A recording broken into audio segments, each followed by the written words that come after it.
Hello, welcome to MichMusic Now. I'm Michele Weir.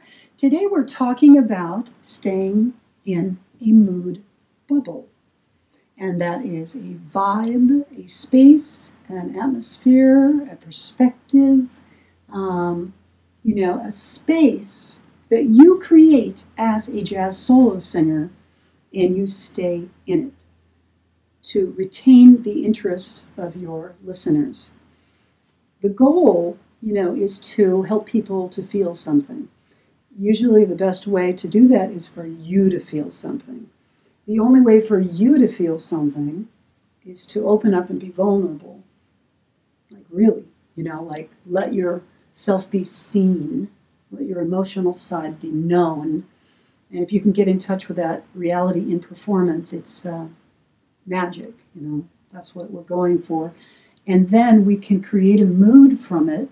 And there may be different corners of the mood bubble. You may walk over to this side of the room for a minute or to this side of the bubble. It may get a little dramatic somewhere.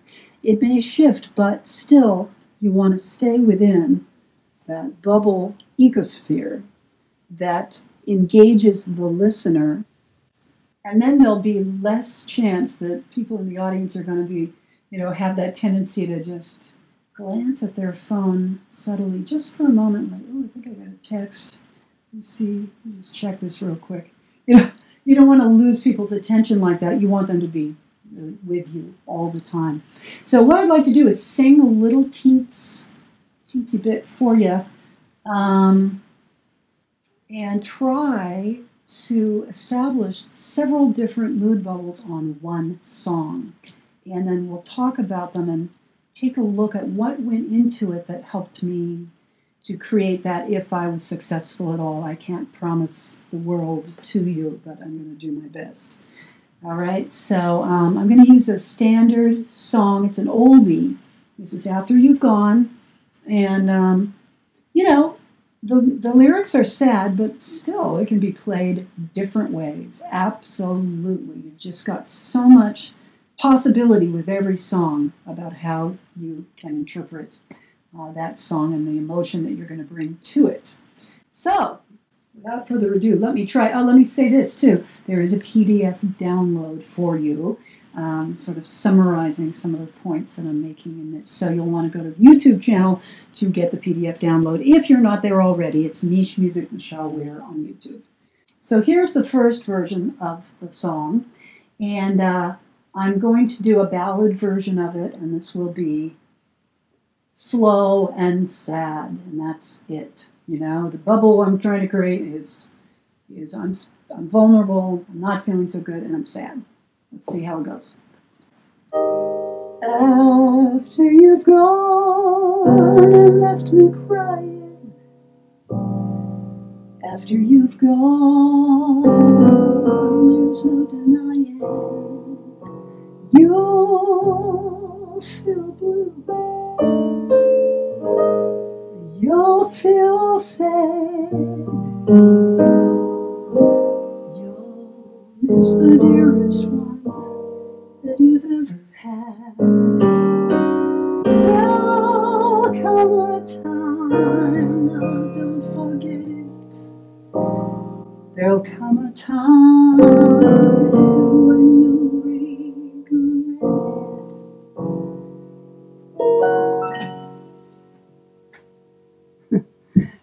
Okay. All right, so that one was, sad with a little bitter at the very end. Sometimes even a sad song can potentially have a little underlying cat and mouse thing going on. Like not completely serious, but this one was pretty much just, I'm sad. I mean, it wasn't even, I'm really angry. It was mostly just, I'm sad. Soft tones, indicating sensitivity or vulnerability. Long notes, sometimes surprises, but not in a contrived way at all. Just the way it felt at the moment, so that it had a lot of creative edge to it. I think a couple of note changes in there. And a little bit of dynamic contrast, which all of which brings the intensity level up just a little bit. I would say overall it was a fairly low intensity level, but it did have a little bit of a bump now and then when the drama came out in a bigger voice. So some, vibrato, some different colors in the voice, sometimes richer and sometimes more bright. This next version that I'd like to do, completely different, and it's going to be more sassy, more attitude, more, I am so bugged at you. I'm just going to tell you how I feel. You left me, and you're going to hear how I feel about it right now, and so is everybody else. So it's that kind of a spirit. So let me give this a try, and then we'll talk a little more about it. After you've gone and left me crying, after you've gone, there's no denying. You'll feel blue, you'll feel sad, you'll miss the dearest love you've ever had. There'll come a time, no, don't forget it. There'll come a time when you will regret it someday. All right, so that one, is a little bit of a, take no prisoners kind of attitude. I felt just a little pinch in there of my favorite singer, Nancy Wilson, and her favorite singer, probably Dinah Washington. And I got a little edge in the voice. It was in the pocket sometimes, and it was driving when it was. And then it went out of the pocket totally, like throwing a baseball across the room, and I just let the notes sort of spill out like that. So, there was no shyness in that. There was really no vulnerability. There was a little bit of bitterness, and there was a little tongue-in-cheek about it. I don't know why. It's a sad lyric, but it still had that little playful edge sort of underneath it all. Extremely speechy, very speech-like, right? And with that word stress also, very much like a politician who's got something to say to their people and they want to impress their people and make their people really hear their message. They use a ton of word stress. And that's what I did in that song too, and that, helps just pack a punch. So this last one that I'm going to do is going to be somewhere in between the first one and the second one. The first one was fairly low intensity, but had a little edge to it, so it was almost toward the middle because of its emotional, flavor, because it had a lot of deep feelings to it. That ups the intensity level. And the last one that I just did, the swing, was pretty high on the intensity level. This one, it will be somewhere in no man's land. I want to try to make it a little bit atmospheric, almost nonchalant, like, I'm so sort of forlorn about this loss that you've left me that I almost can't even feel it. I'm just sitting with it. I'm living with it. I'm going to just ponder it. Okay, so let's see how this one comes out.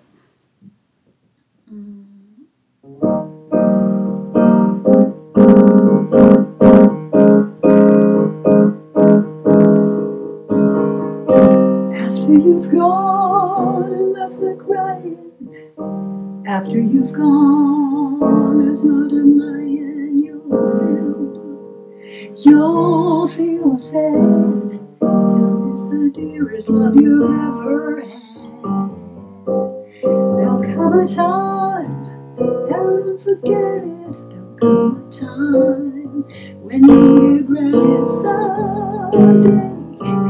When you're lonely, your heart will break like mine. You'll want me only after you've gone, after you've gone away. Away.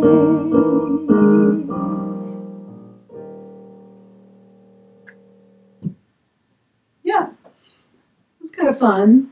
Um, while I was singing it, I kept trying to rein in any drama because I want, maybe it's my style or something to, do a lot of dramatic note changes and so on. Most of them were not jarring surprises. That ups the intensity level. A jarring surprise, like, whoa, that was cool, something really, surprising. So I had some surprises, but they were kind of like just pleasant. They were like, oh, wow, that sort of puts us in a different atmospheric mood. So it shifted slightly, but it wasn't jarring. Again, very speech-like. Nothing too dramatic about the rhythm, a few interesting phrasing things, but the word stress was more even, right? I wasn't digging into the word stress because I wanted to keep it more atmospheric. And as always, it was pretty speech-like. Any song that we sing in jazz probably should be speech-like in general. That's sort of the name of the game. Until you go over a very high note, then you have to modify the vowel a little bit and so on, maybe a lot. But when you're in the middle of your range, even on the lower side or the kind of upper middle side, just, you want to really be thinking of singing like it's an extension of talking. Now, a couple of things that could make the bubble burst, the mood bubble, that are pretty common that we might want to just watch out for. The first is trying to be too darn fancy, especially if you've got a good ear and you are very creative. And maybe I've fallen into this trap sometimes, in life, and maybe even I still do, I don't know.